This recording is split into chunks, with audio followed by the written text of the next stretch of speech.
Alright, ladies, gentlemen, and everything in between, the 6th round of the Arc Endurance Championship has arrived. It is time for the 60 minutes of the Nurburgring GP circuit. I feel it's important to specify. We are immediately jumping into things this time. There was a pre-qualifying session that sent the Volvo of Darius and Joel Grant home in the GT category, and sent the ECR duo of Deshaun Davis and Adam Pelk home in the hypercar grid. And that leaves us with the 15 starters that you see ahead of you. With a 42-1 to his name, Alexis Heredia takes yet another pole position.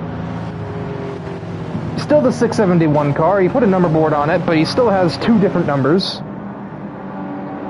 Followed by Boryoshi, Dominic Kubinski, Kieran Kevern, Matt Hall, AJ Knickel, and Luke Allen for the hypercar category.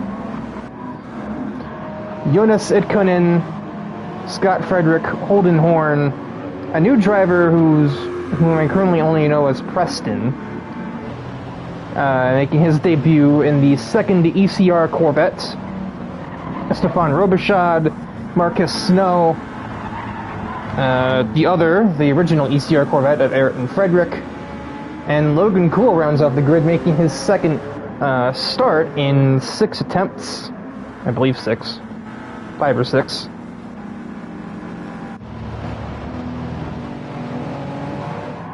Let me see if I can quickly get some kind of confirmation on Preston's last name. I don't know if he's registered his name in the chat or not. While we get the rest of the formation lap under here. I don't want English. Yeah, well, just get that out of the way now.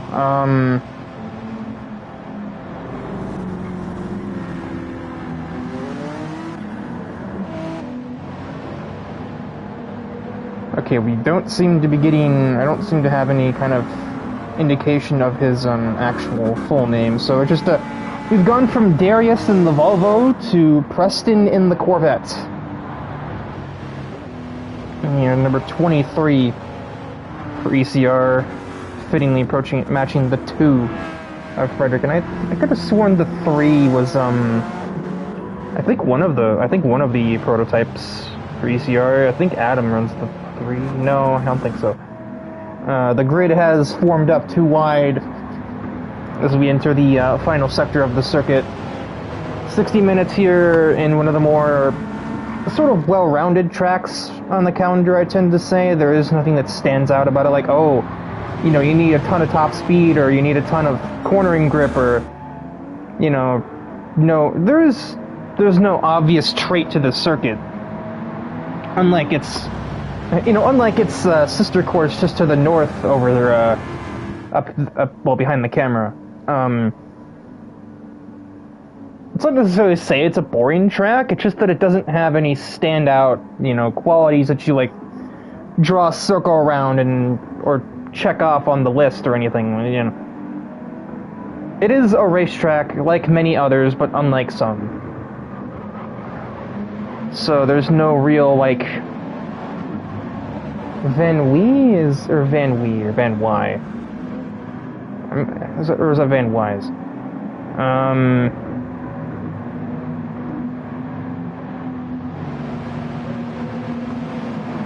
Anyway, pending further confirmation, we are green from the Nurburgring GP circuit. Heredia takes the green flag and has a clear road down to turn 1.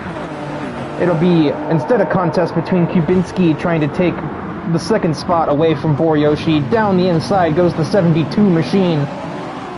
He does get a little bit of traction, but then he's still got to go the long way around, and that's not going to work. He tries to cut back on the Ferrari. Instead, lag causes a major collision that sends Boryoshi flying off of the circuit, and instead moves Kieran Kevern to 2nd place with damage to his own car, and sends the 2 primarily affected individuals of Kubinski and Yoshi back to the end of the hypercar grid. Meanwhile, everything is mostly as it started, except for that. Marcus Snow is around. I don't see any damage on Robichaud or Frederick's car, so it may have just simply been a solid hole shot from Logan Cool to end up in 12th, following one sector's worth of action. Heredia has already made good on his escape plan. He's already got, we'll call that about 2.5 seconds. Oh, actually, no, I can look in the corner, right? 2.5 seconds advantage almost on the second place car. Matt Hall and Luke Allen fighting for 4th. Matt Hall temporarily exited this one and squeezes Kubinski right off the circuit. Bad to worse for the 72 car. That was just, I don't know if that was also latency or if that was just straight up ignorance on the part of the 4, but that definitely looked to me, from my view in the commentary box, like Matt Hall just did not give him the time of day, let alone a lane on the racetrack. Luke Allen being overcome by FR Racing's Ferrari's Yoshi, also taking the spot away. Let's see if there's any further developments on the way into turn 1. Doesn't seem like it. No switching order from Yoshi and Hall just yet. Probably a little early to be worrying about that in the grand scheme of things, anyway. Oh, that's a battle between Frederick and Itkonen. Itkonen will maintain the category lead, fending off the attack from the 17 car. And no continuation into the next set of turns. That's a prime-looking crossover. Never mind, no it isn't. I couldn't really read the lane very well. That's Itkonen was taking, but he is back alongside. We'll take a third try. Still no dice. Scott Frederick just keeps throwing himself at the Lexus in hopes that perhaps Itkonen may start to feel the pressure.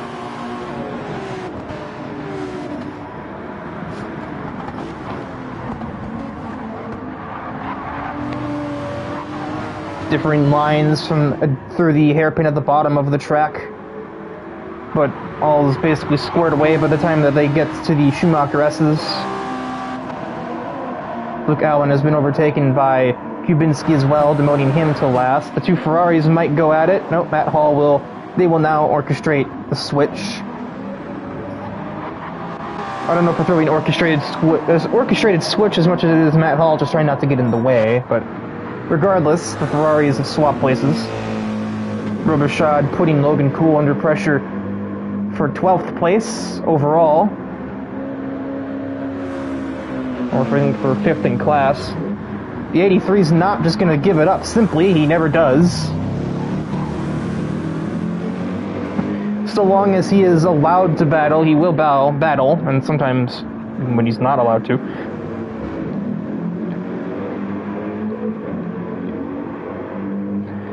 But that AMG has some meaty performance under the hood. It may be difficult to keep that at bay for too long, even with Logan Cool's defensive driving. Hangs on to it for the moment. We'll check in with the higher category. It doesn't look like there's much going on there at the moment. The 17 is still hot on the heels of that Lexus. And it's basically a Congo line from 11th to 14th, with Marcus Snow continuing to struggle. 12 seconds off the next car, and already almost half a lap behind the race leader of Heredia. That was a weird off-goal vision. Kubinski made some kind of mistake that I didn't catch, because he is now back behind Luke Allen. So no point in worrying about what I didn't see, let's worry about what we can see, and we're still seeing Scott Frederick knocking on the door of that Lexus RCF. Eventually, if you tap on the egg enough times, it's going to crack. So should the rule go anyway, but, you know, logic doesn't always apply here. Also, Eunice is not an egg. Don't ask where that analogy came from.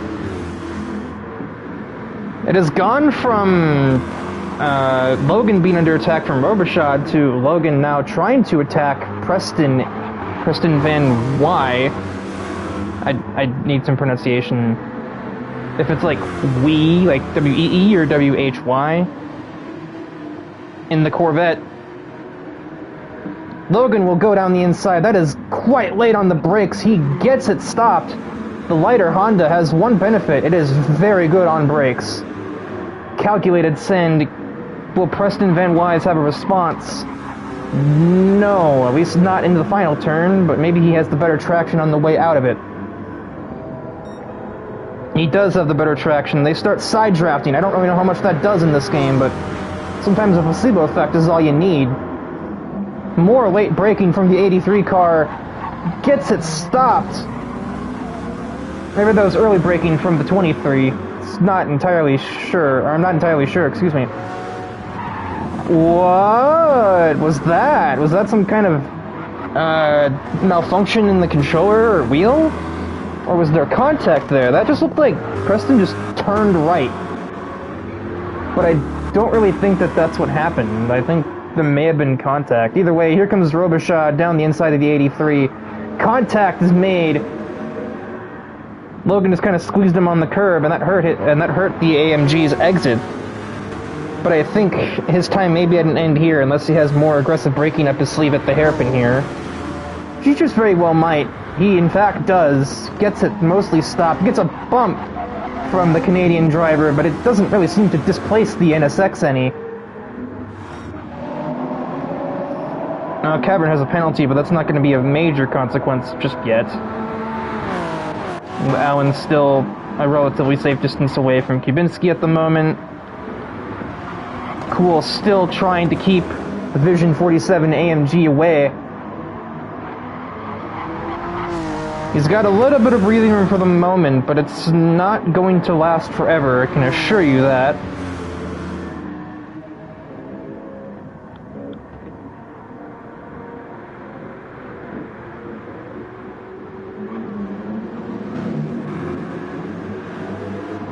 Preston has... I say he's fallen off the pace. I think it's just because he's on the harder tires. These three up here aren't on the mediums. In fact, I believe he may be the only GT3... Yeah, he's the only GT to be on the mediums right now, so that might partially explain his lack of pace, because he got in on qualifying relatively safely, even as a new driver. Richie's going to take a peek around the outside, the long way at turn 1. Sometimes if you're faced with a defensive guy, you're going to have to, you know, start throwing some darts at the wall and, you know, see if they're expecting the unexpected. Logan usually is, though. At some point while I was watching the melee for the second half, or the back half of the running order, I guess Ipkonen must have made a mistake or otherwise lost a spot to Scott Frederick. Don't know how I managed to miss that. Kind of big dumb on my part. Logan was probably on his knees begging for Frederick to try and take a pot shot at the 06 car. Take a little bit of the pressure off of him. But Frederick is really just biding his time here. Trying to get a good understanding of what exactly is going on. I once again also missed a pass in the upper category, AJ ahead of Kevin, and with corner exits like that, I think I understand how that may have happened.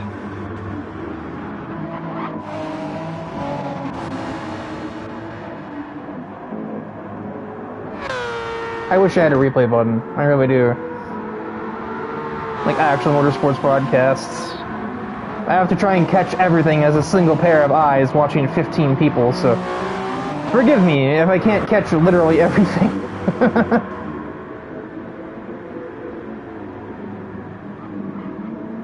Almost looked like there was more contact there, but I think that was just the angle of the camera.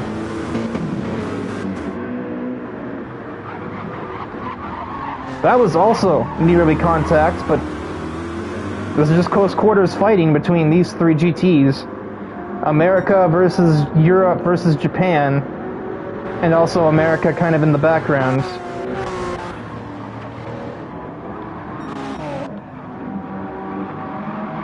So Kevin cannot find any kind of response for Knickel. But AJ is going to have quite a lot of work ahead if he's going to try and get anywhere near our race leader, who's got a 7-second cushion to their name.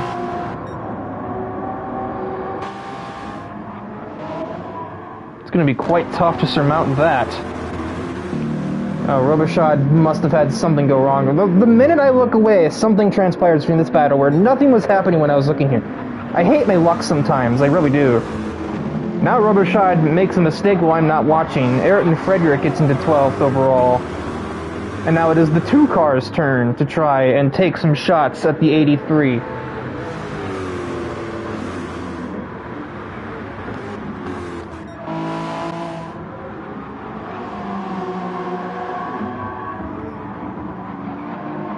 Kevin is slowly sneaking up on the back of Knickel, although that wasn't the best section of corners there. That'll lose him some time to the Canadian.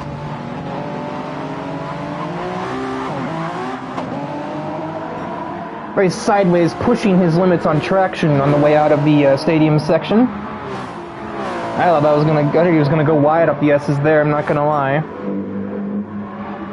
The first blue flag of the session flies for Marcus Snow. It's on a convenient straightaway, so Heredia has no issues. But that'll make things interesting as he's about to come across a lot of traffic. Robichaud is around, too much throttle. It's going to make things a little easier in Heredia. I'm surprised this car didn't get reset with that effort to turn the vehicle around.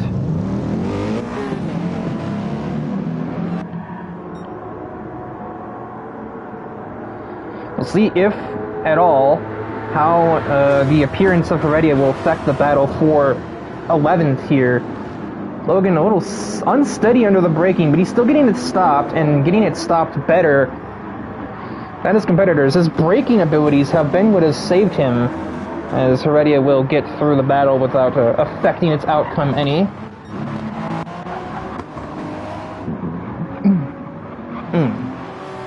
Excuse me, I couldn't reach the mute button for that one in time. Apologies for that, if that picked up, which I'm sure it did. Mike picks everything up. Kubinski is slowly reeling in Matt Hall in the FR Ferrari. Why do I like saying that? The FR Ferrari. It's got a bit of a ring to it, not gonna lie.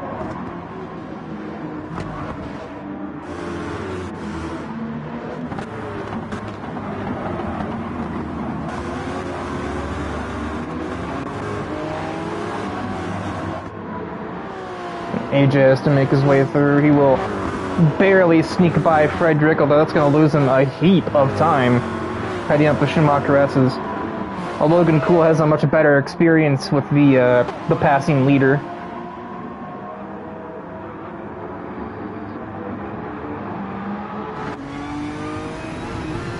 To take a view from the back of Logan Cool's car, see how things are faring behind him. There goes Kevern in the prototype. I really forget I have those cameras, I'm not gonna, honestly. I could have a lot of other alternative views to things that happen like this.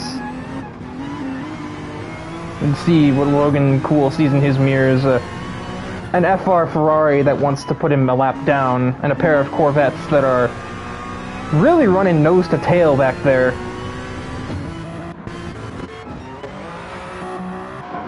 As I have a mental breakdown trying to get back to the camera I wanted. Ignore that. That is using all of the racetrack, is Holden Horn.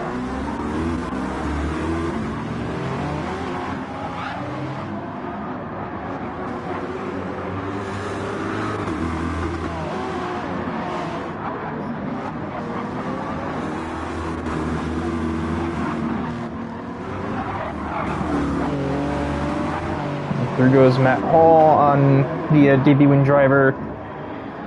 Lap traffic seems to be relatively straightforward for most of the hypercars, and likewise, you know, as to by extension, hasn't been too stressful on the GTs either, except for that. Kaminsky giving Ayrton a little bit of a push through that turn there. I think that's turn 6 or 7. I don't know the corner numbers. No damage though, which I guess is the crucial part.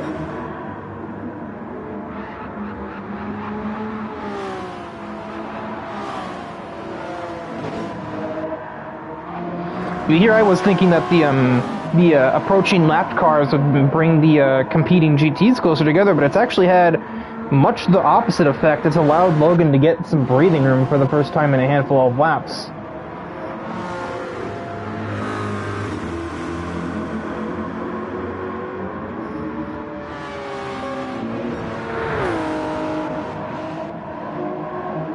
The gap between Knickel and Heredia has come down a little bit. It's down about maybe 3/4 of a second since the last time I really checked up on the gap. Boryoshi is also getting very close to the back of Kieran Kevern. That may also turn into a battle in the near future.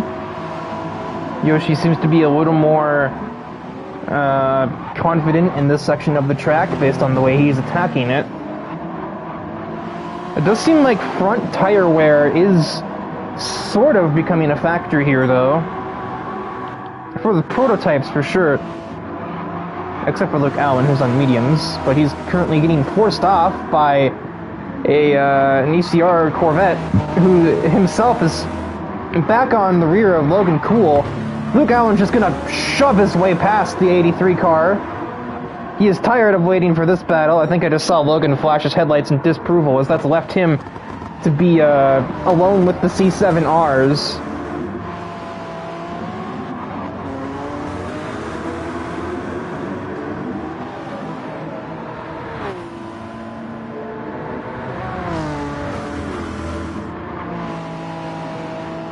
Still no attempt at an attack, because Luke Alvin's impatience also threw Frederick's own line off too, so Logan's biggest enemy, also his saving grace at the same time. Go figure. Not that he'll hear that, I'm sure.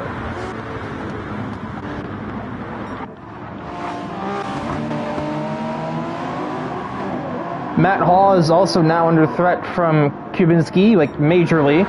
So we've got a pair of fighting. What? We have two different battles going on between a Nexus car and an FR car, respectively, just in different categories in the track. On the track. I am not all the way there right now, clearly. I mean, you kind of get used to it for me, right? I mean, the term Rikerism didn't come up from nothing, but I swear I'm getting worse with it every day. It's not so much I don't know how to talk. Oh, Kevern is sideways. He's done well to not be facing backwards at the moment, but that's not going to help him any, obviously, as Yoshi is definitely right there. Also, they're not in different categories, Riker. It also doesn't help that this is a battle between Nexus and FR, but they're not next to each other right now. That's what got me confused. They usually have been. Because the rivalry, I guess, in championship points between Scott Frederick and Jonas Idkonen is incredibly tight. I couldn't tell you exactly what it is right now, because I don't know where to find the standings.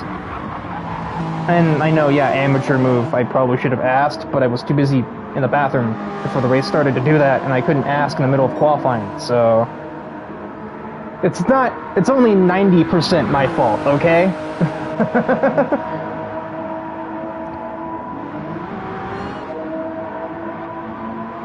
But yeah, it is still a pair of battles, each featuring an FR car and a Nexus car. Those two teams have been the big fighters, especially in the prototype category. Massive contact, basically fisticuffs between Kubinski and Hall. It's more like touring car racing, not hypercar racing, but nonetheless, Kubinski gets back to 5th place. And meanwhile, on the another part of the track, their teammates are fighting for 3rd overall. A lot less contact involved, so let's see if the winner is the same. Luke is the first to pit, despite being on the harder tires. That's interesting decision-making. Kevin very sideways. No contact, but there wasn't much between those two cars, I tell you that much. Oh, there's contact. Never mind, no there wasn't. That was latency. I think. Latency or depth perception. It could go either way. I'm not gonna lie. We both have pretty much the same way of taking this hairpin. There is more than one way to skin a cat around here. There are different ways to attack a lot of these turns. Usually it's a matter of white apex or hold the white line. Or late braking versus conservative braking. Kevin shows some late braking there, and it's gonna benefit him on the exit.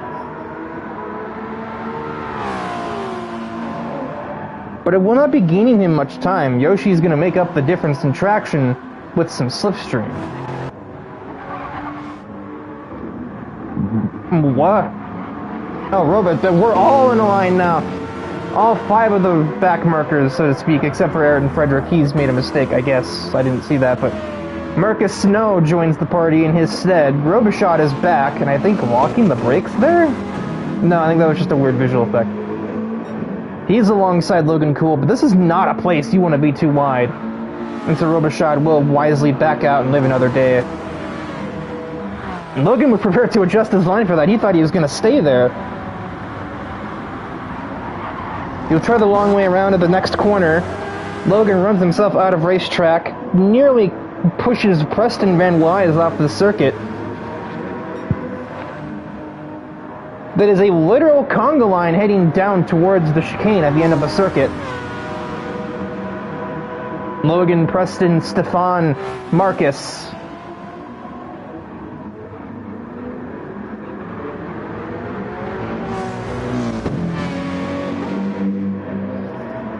It seems like it's always been one category and not the other. Although we have had some action from the hypercars, it's definitely been this absolute madness Logan Cool's headed the train of for most of, if not all, of the race. Robichaud trying to outdrag the C7R. Now it turns into outbraking the C7R, and he will do it. The 23 finding no crossover. Maybe that was never his plan to begin with, though. He does get his front wing there, but that's all he can get there. So he's going to lose the spot to the AMG.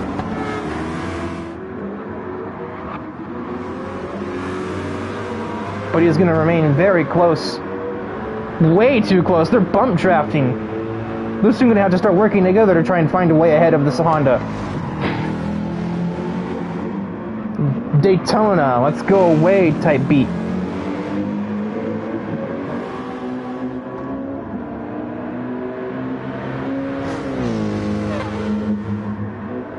No fishy business into the hairpin.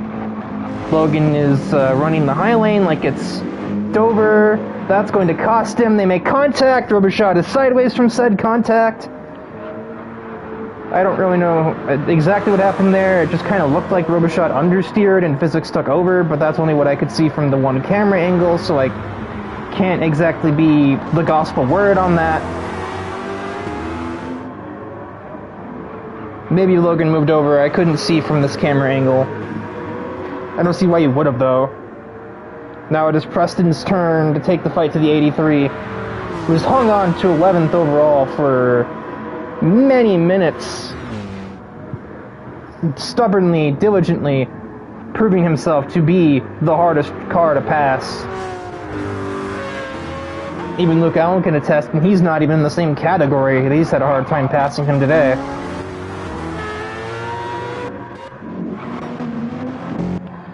Marcus Snow, admittedly quite smartly, as does Robichaud, they decide to pit out of this train and hope that they can just get the spot off of an undercut. Or, failing that, pit out of the train, have some clean air, and not have to worry about having an Acura Honda, same thing, in their way. Preston did not do this, so obviously Logan wants to not pit for as long as he can. If he saves enough fuel, he and most other people can probably go the whole race with just a single stop. And for somebody like where Preston is with his fuel at the moment, and the fact that he's on the medium tires, he is very set to do exactly that.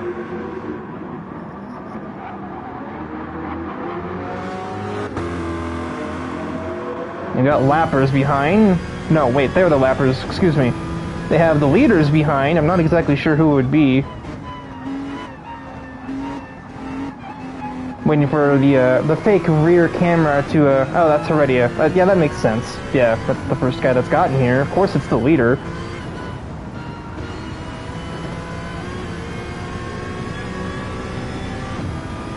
Preston has ample opportunity to get out of the way.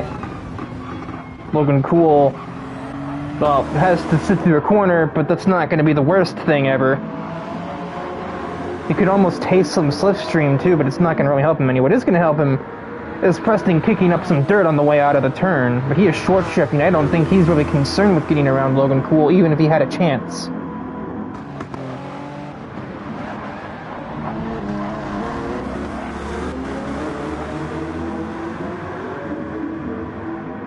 Logan Cool will head to the pit lane. Preston will go further. I think Logan could have made maybe another lap, but he would have probably been coasting his way into the pit lane. There goes Ayrton Frederick. His tank is effectively bone dry. But the prototypes still have plenty of gas left. It's actually their front tires that have been the issue. AJ Knickel already pitted, and I didn't even notice that was happening somehow. Same story for Kubinski and I think for Luke Allen. He pitted he pitted a while ago. I noted that one. Cameron pits at this opportunity. But, yeah, make the top 3 in Hypercar have not pitted, and the top 4 in GT have not pitted. But I don't think it's going to be their choice for too long. That might be really ugly for Holden Horn. Not only is that left front about to just explode, but his fuel tank is pretty bad. But then again, he's also about to end the lap, so...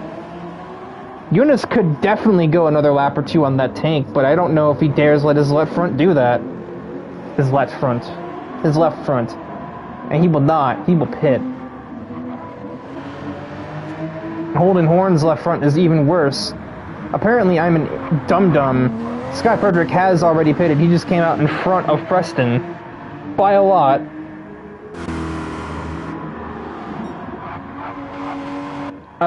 No, Riker, you're blind. He just has not warned them any. How is he...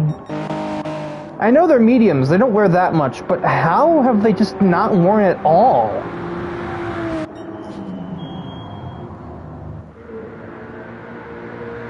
Let's see if Preston goes in this time. I don't believe he will. He is lifting and coasting like crazy. He's trying to get every lap he can out of that Corvette, despite being infamously thirsty, as Ayrton Frederick describes it week after week, just thirsty for that petroleum incense. Marcus Snow, he's not pit. He's on no fuel.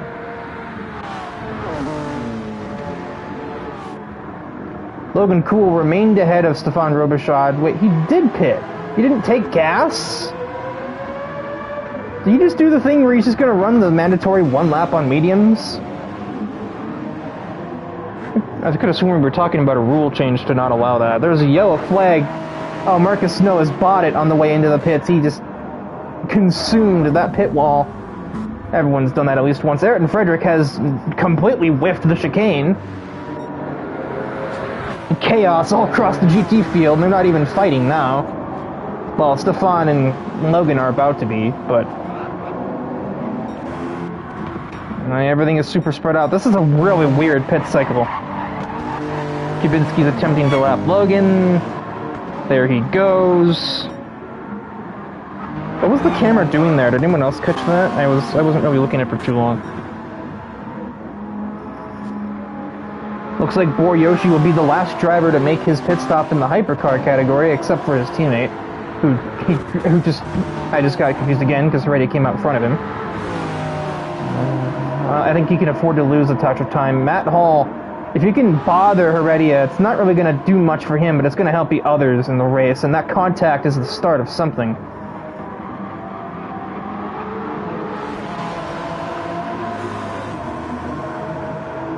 Picking up all kinds of grass. I think he is actually trying to help Yoshi, if only by way of just being a monkey wrench and nearly smacking into the back of the car that he is trying to bother. Heredia doesn't go in. Hall will.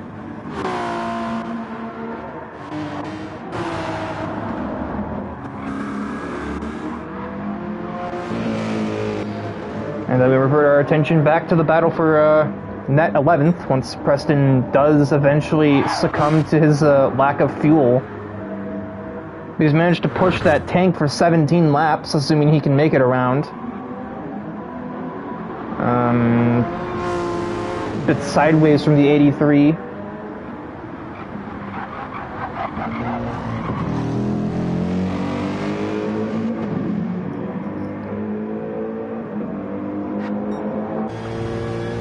right on board with Stefan Robichaud, see if he can finally, mercifully find his way by the 83 car. He is not able. Not on this occasion.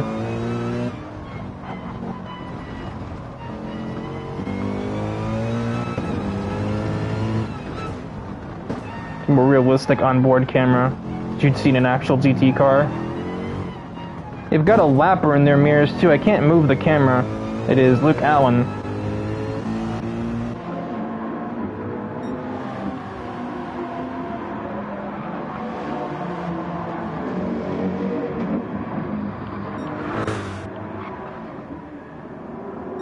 He's still not pit. Is he pitting? Is anybody pitting? What I just don't know anything anymore. What is a fuel tank? Is it just an illusion? Is this real life? Is this just fantasy?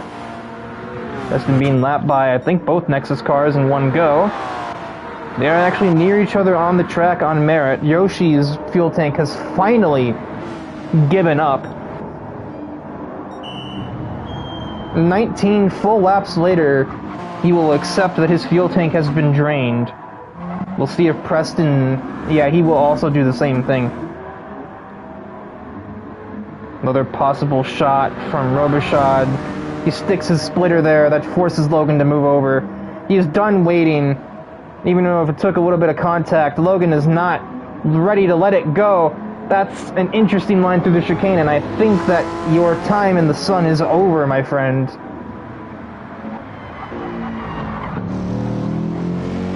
Bit of a nudge from Robichaud. These are GT3s, they aren't F1 cars. Very, very minor contact, like, hey, I've sat behind your butt for 17 laps, I'm tired of it.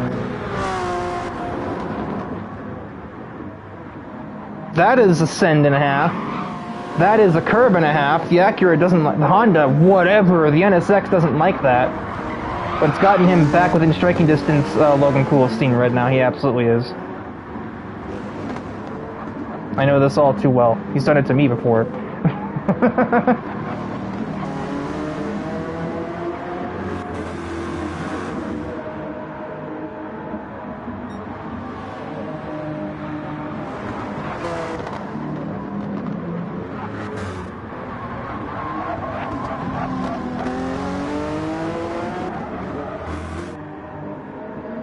It was a darn good exit, but I think he's just too far back to help it now.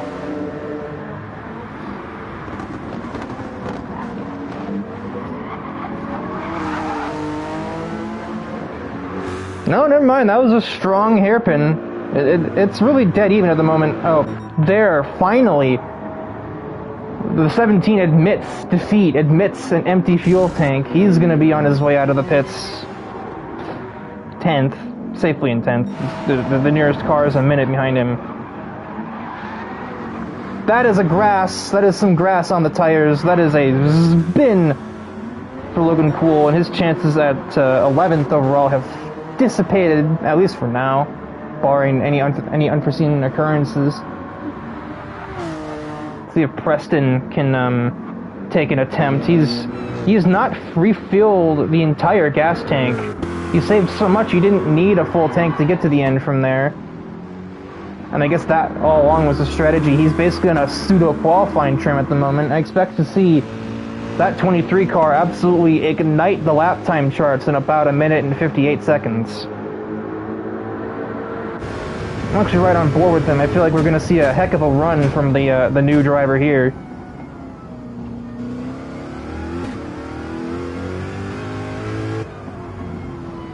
Couldn't see it happen, but I do know Kubinski has just taken 3rd from his teammate. Probably wasn't too much of a battle though, since they are, as I just said, teammates.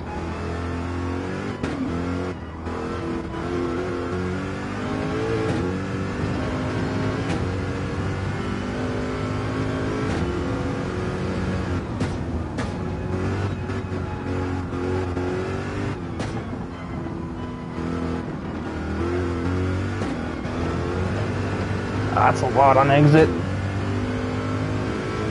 Still pulling dead even with the 06 car though, so it's not the end of the world, clearly. Heavy trail braking through the hairpin. Careful on the throttle. The Corvette will absolutely bite you if you do too much on the throttle in this game. It's not like GT Sport, where the thing was basically planted and felt like it was four-wheel drive. It's not unmanageable if you know that it'll do it.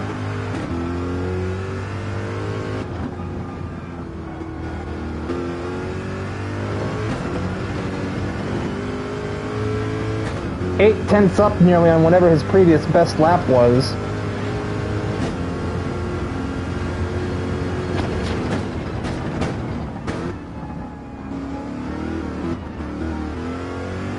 Attacking the curbing, the Corvette is a little heavier, can just about do that. Final turn, we'll see what kind of lap Preston has just put in. That is a minute 56.6. The game says it's illegal, but it is not. That may very well be among the fastest GT laps of the day. And it's worked a treat. It's gotten him within 2 seconds of Robichaud and gotten him a solid 7 away from Logan Cool, who has clearly lost his rhythm ever since being overtaken by Robichaud. Got a penalty, he missed turn 1. Logan is a very different driver when he's not blocking somebody, it would seem. But his hope shouldn't be lost yet, because we could yet see a battle between Preston and Frenchie here. Excuse me, and Stefan. I mean, I guess that's his name, but that's like a nickname and everything, but still. I tend to prefer calling people by their actual name, because that's just kind of how ARC has always handled things. Kevin with a penalty. He's been passed by Boryoshi while we were following Preston's lap. Does he have a response for the FR car? I don't think he will.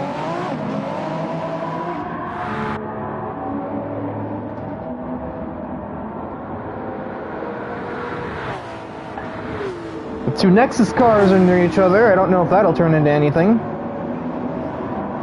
I don't think it will. Alright, go say. Okay, so clearly either Robichaud turned up the heat, or, I don't know if Preston may have made a mistake, because he's lost a second to his previous best on this lap, and likewise lost about 6-7 tenths to the AMG, so...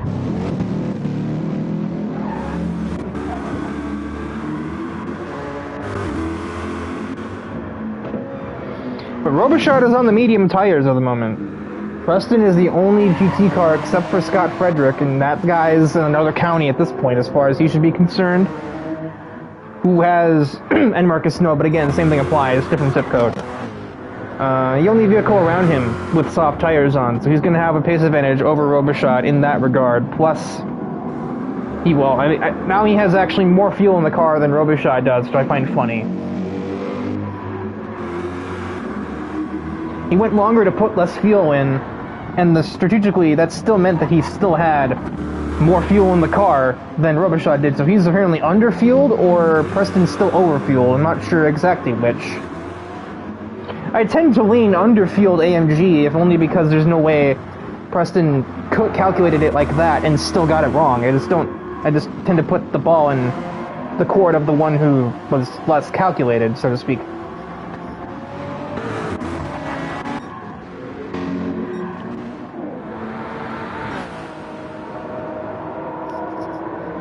I had a moment there. No, Riker, that's a hypercar. That is not a battle for the GT lead.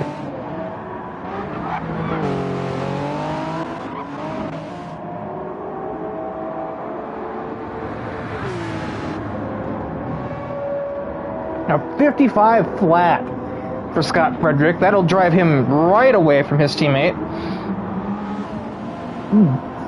Gas, excuse me. More of it, anyway.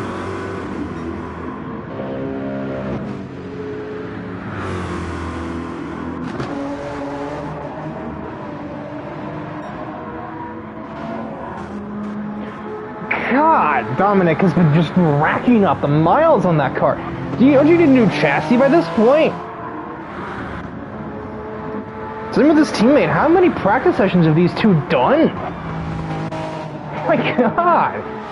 3,000 miles, 3250? These guys drive anything else? With all the time they put on this car, you'd think they have no excuse for losing. But sometimes just practice alone ain't it. Ask me how I would know that.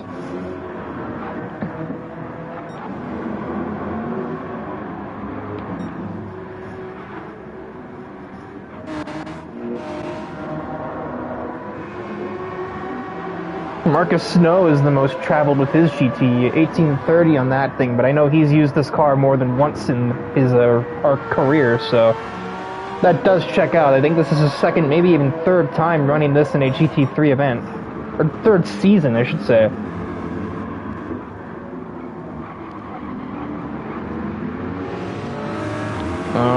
The lapping from Alex Heredia is going to really displace Robichaud. That's the last thing that he needed. That'll put the Corvette right in striking distance.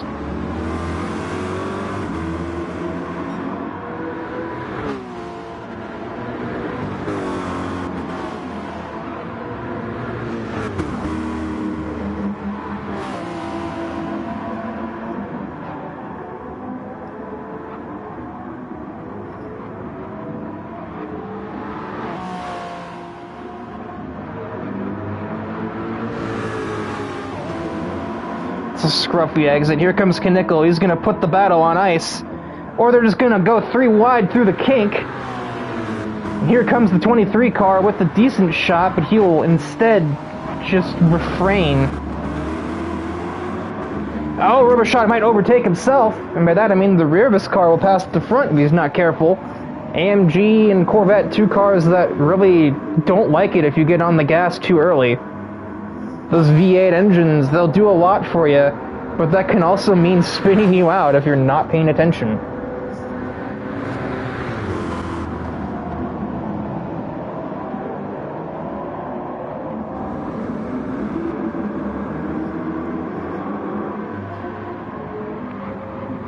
Tries around the long way.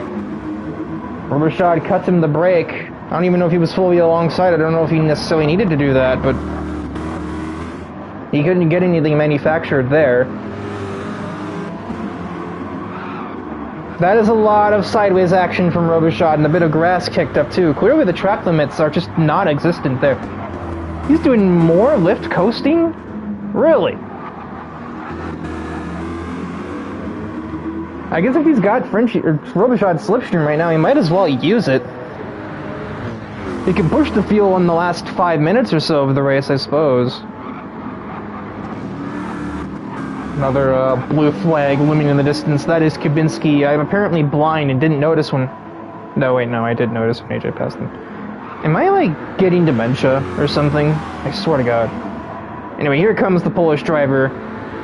Preston immediately gets out of the way. Robichaud's not given the same opportunity as he is nearly overtaken, or pretty much overtaken on the exit of the turn.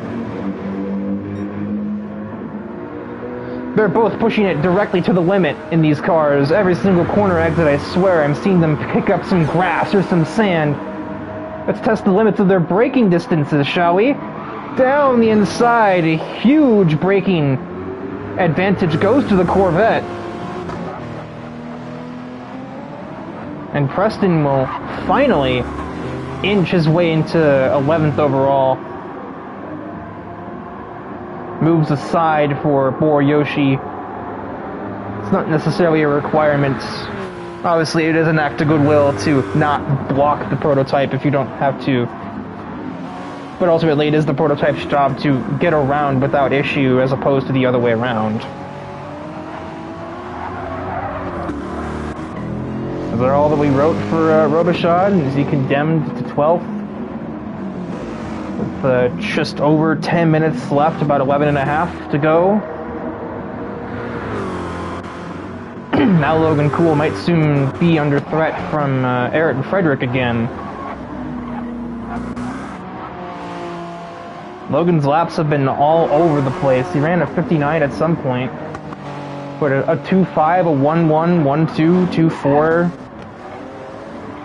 Frederick's had no such blemishes on his lap times. Marcus Snow, I think, is another running in spite of his own stellar 57s.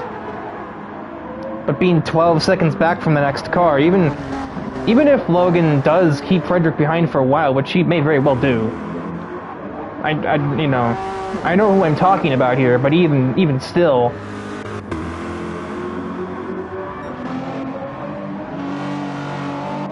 The distance between Heredia and Knickel is really shrinking now. Less than 3. You're basically at 3 seconds between the two prototypes. And Heredia is looking a little down on the fuel tank, while Knickel's got a little more of a safety cushion. Still, Heredia still got more fuel than Kubinski does. He is... I think he's going to have to make another splash. He's in the same boat he put himself in at Le Mans. What?